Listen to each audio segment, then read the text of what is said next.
182 উদয়নপুর বিধানসভা। আমাদের যুবনেতা এই মুহূর্তে রাজগীর সাউকে আমরা সামনে পেয়েছি। উদয়নপুরবাসীর জন্য আমাদের রাজগীরদা কি বার্তা দিতে চাইছেন সেইটা যদি সম্পর্কে একটু দাদা বলতেন। শুধু 182 নয়, আজকে পশ্চিমবাংলায় যে পরিবর্তনের ঝড় উঠেছে সেই ঝড়ের হাওয়া প্রত্যেকের গায়েতেই লেগেছে। কারণ এখানে যারা উপস্থিত আছে তাদের গায়ে যে আবিরের রং সেটা থেকে বুঝতে পারছেন যে মানুষ দীর্ঘদিন অত্যাচারিত হওয়ার পর, বাড়ি ছেড়ে থাকার পর আজ মানুষ স্বতঃস্ফূর্তভাবে বেরিয়ে এসেছে।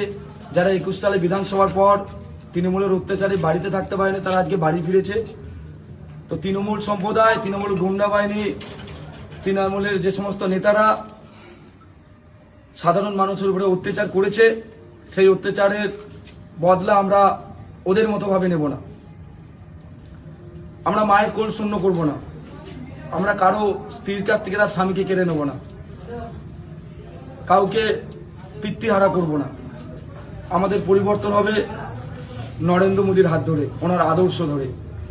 আমরা একটা সুষ্ঠু সমাজ গড়ব, যে সমাজে তৃণমূলের মতো নোংরা নেতারা থাকবে না। আজকে আমরা তৃণমূলকে পরাস্ত করেছি। আমি উদয়নপুরবাসী তথা পশ্চিমবাংলার সমস্ত মানুষকে বলতে চাই, এই বিজেপি দলটাকে আমরা এত সুন্দরভাবে প্রতিষ্ঠাতা করব যেখানে দুর্নীতিবাজ থাকবে না।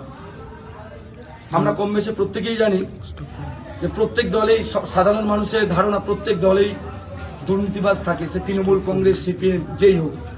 এই উদয়নপুর বিধানসভায় যদি আপনার আশীর্বাদে এবং আমাদের স্নেহধন্য প্রার্থী প্রভাকর দার আশীর্বাদে আমি ওনার সাথে থাকতে পাই বা থাকি, আমি আপনাদেরকে কথা দিলাম এখানে কোনো দুর্নীতি হবে না, মায়ের কোল শূন্য হবে না। আমরা সুষ্ঠুভাবে সমাজ তৈরি করব।